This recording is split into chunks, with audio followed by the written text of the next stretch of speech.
दोस्तों नमस्कार। राजनीति को शतरंज की बिसात माना जाता है और तमाम प्यादों का इस्तेमाल होता है। प्यादों के जरिए वजीर की घेरेबंदी होती है, बादशाह की घेरेबंदी होती है। आज जब राजस्थान में अचानक ईडी की छापेमारी हुई तो उस पर ढेरों सवाल खड़े हुए। पहला सवाल तो ये कि जब चुनाव की आचार संहिता लागू है और चुनाव का ऐलान ही नहीं, तारीखें भी तय हो चुकी हैं, ऐसे में विपक्ष के तीन तीन नेताओं पर ईडी की छापेमारी क्या सत्ताधारी पार्टी की, क्या प्रधानमंत्री और गृह मंत्री अमित शाह की बदहवासी को तो नहीं दिखाती है? क्या बौखलाहट तो नहीं है ये कि अशोक गहलोत के बेटे वैभव गहलोत को सम्मन जारी किया है उस केस में जो 12 साल पुराना है। 9.5 साल से नरेंद्र मोदी, अमित शाह और उनकी ईडी तब से क्या तमाशा देखने में मशगूल थी। ये जो हुआ है, कांग्रेस पार्टी के प्रदेश अध्यक्ष कद्दावर जाट नेता गोविंद सिंह, उनके यहां ईडी की छापेमारी हुई है। एक और अशोक गहलोत के सहयोगी नेता दिनेश खोदानिया, उनके यहां छापेमारी हुई है।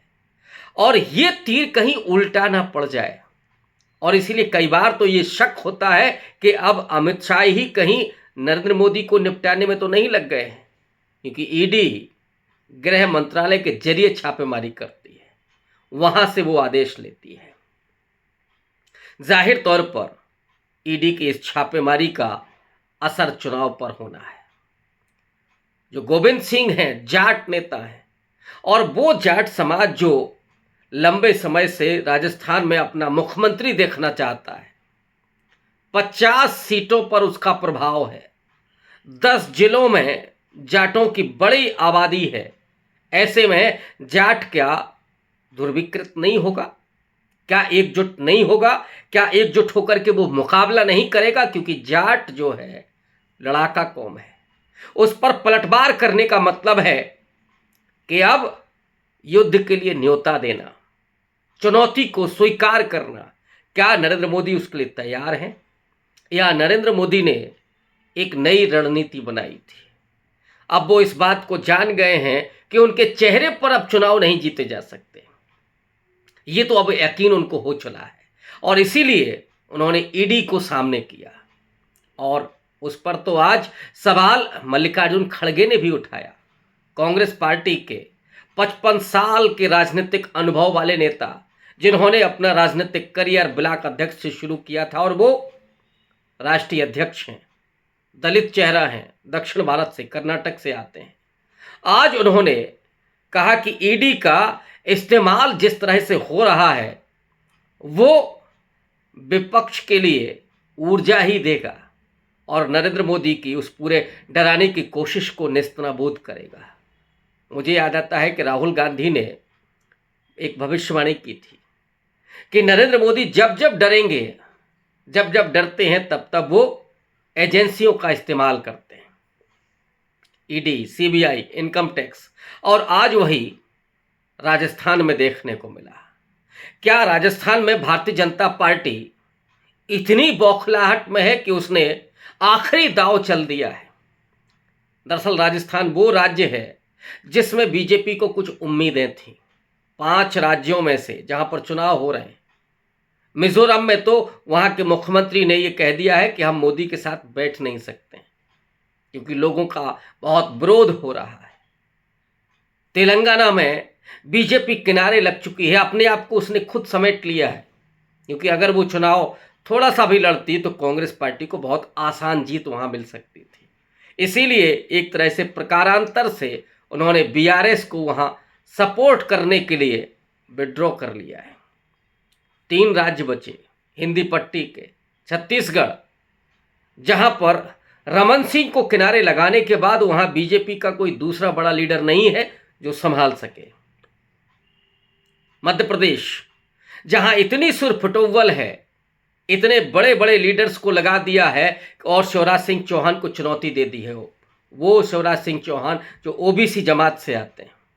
18 साल से मुख्यमंत्री हैं और अब उनके बरक्स नरेंद्र सिंह तोमर, फग्गन कुलस्ते, प्रहलाद पटेल, कैलाश विजयवर्गीय, इन सबको खड़ा करके उन्होंने एक तरफ तो शिवराज सिंह चौहान को शह दे दी है, तो दूसरी तरफ उन्होंने इनके बीच में जो प्रतियोगिता पैदा की है उससे बीजेपी अपने भितरघात के चलते ही कमज़ोर पोजीशन में है। और इधर कांग्रेस पार्टी बहुत संगठित होकर के चुनाव लड़ रही है।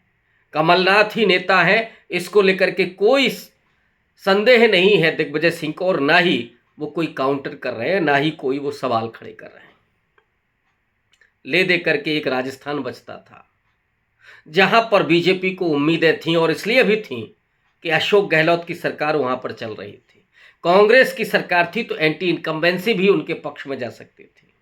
और दूसरा एक बड़ा कारण था, वो था उस रवायत का जो वहाँ 30 साल से जारी है कि हर 5वें साल हर चुनाव में सरकार बदलती है, बीजेपी कांग्रेस, बीजेपी कांग्रेस। और इस बार उस रवायत के अनुसार ये मौका था बीजेपी का। लेकिन नरेंद्र मोदी को जो कॉम्प्लेक्स है कि अपने इर्द गिर्द जो वरिष्ठ नेता हैं वो उनको बर्दाश्त नहीं कर पाते, या तो वो उनके सामने घुटनों के बल बैठ जाए या फिर उनको किनारे लगा दिया जाता है। वसुंधरा राजे उन नेताओं में नहीं है कि जो नरेंद्र मोदी की अधीनता स्वीकार कर लें।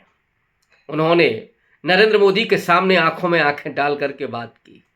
उन्होंने राजस्थान नहीं छोड़ा। मोदी चाहते थे कि उनको दिल्ली शिफ्ट कर दिया जाए ताकि वहाँ अपनी लीडरशिप पैदा की जाए। जैसे खट्टर हैं, जैसे भूपेंद्र पटेल साहब हैं गुजरात के, तो इस तरह के जिनको वो अपने दिल्ली से संचालित कर सकें, इस तरह का उनको चाहिए था लीडर राजस्थान में भी। लेकिन वसुंधरा राजे ने वहाँ से जाना स्वीकार नहीं किया और आज वो उनके लिए बड़ी मुसीबत बन गई है। इस चुनौती को स्वीकार करते हुए नरेंद्र मोदी ने वहाँ पर भी अपने 7 सांसदों को उतार दिया है। जैसे मध्य प्रदेश में उतारा है, राजवर्धन राठौर हैं, दिया कुमारी हैं, मेघवाल साहब हैं कानून मंत्री, ओम बिरला हैं, वो हालांकि चुनाव मैदान में नहीं है लेकिन उनकी भी महत्वाकांक्षाएं हैं राजस्थान का मुख्यमंत्री बनने की। ये जो कोकटेल बनाया नरेंद्र मोदी ने, उससे वो राजस्थान में चुनाव जीतने की उम्मीद पाल रहे थे। वहाँ पर टक्कर थी, नेक टू नेक फाइट थी। लेकिन इस ईडी के छापे के बाद परिस्थितियां तो एकदम उलट गई हैं ऐसा लगता है। सचिन पायलट ने आकर के आज दिल्ली में मोर्चा संभाला, और वो सचिन पायलट जो अशोक गहलोत का लंबे समय तक विरोध करते रहे, वो मानेसर भी चले गए थे अपने समर्थक विधायकों को लेकर के। बीजेपी बाट जो हो रही थी, उन्हें उत्तेजित कर रही थी कि वो बगावत करके कांग्रेस पार्टी की सरकार को बेदखल कर दें। जैसे मध्य प्रदेश में सिंधिया के जरिए कमलनाथ की सरकार को गिरा दिया गया था, वैसा मंसूबा राजस्थान में भी देख रहे थे, लेकिन वो पूरा नहीं हुआ। आज वही सचिन पायलट पूरे तरीके से संगठित दिखाई पड़ रहे थे पार्टी के साथ, और उन्होंने मोर्चा संभालते हुए कहा कि इस प्रहार से तो अकेला सचिन पायलट ही काफ़ी है। उन्होंने कहा कि जो किया जा रहा है उसका हम डट कर के मुकाबला करेंगे और नरेंद्र मोदी को जवाब देंगे। कांग्रेस पार्टी संगठित होकर के चुनाव लड़ेगी। तो आज जब ईडी का छापेमारी हुई तो क्या इसकी टाइमिंग लोगों को समझ में नहीं आती है? क्या लोग अब इस बात को नहीं समझ पाएंगे कि ईडी का इस्तेमाल वास्तव में राजनीतिक हित के लिए हो रहा है, या जो करप्शन के आरोप हैं उन आरोपियों के धरपकड़ के लिए हो रहा है? क्योंकि ईडी का जो सक्सेस रेट है वो 0.4% है, यानी 1000 में से केवल 10 लोगों पर वो आरोप पत्र दाखिल कर पाती है। विपक्ष पर जो भी ईडी के छापेमारी हो रही है, और अभी आप भूले नहीं होंगे जब अजीत पवार के बारे में मध्य प्रदेश में नरेंद्र मोदी ने कहा था कि इतने 1000 करोड़ का घोटाला है और अब वो जेल जाएंगे। देवेंद्र फडणवीस ने भी कहा था कि अजीत दादा आप चक्की पीसेंगे, लेकिन 6 दिन 7 दिन नहीं गुजरे थे, अजीत पवार नरेंद्र मोदी के साथ, बीजेपी के साथ मिलकर के डिप्टी सीएम हो गए।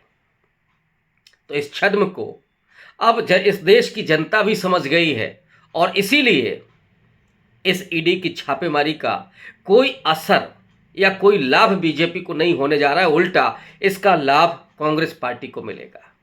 इससे सिंपैथी मिलेगी अशोक गहलोत को, इससे सिंपैथी मिलेगी गोविंद सिंह को जो जाट लीडर है। मैंने कहा 50 सीटों पर जाटों का प्रभाव है।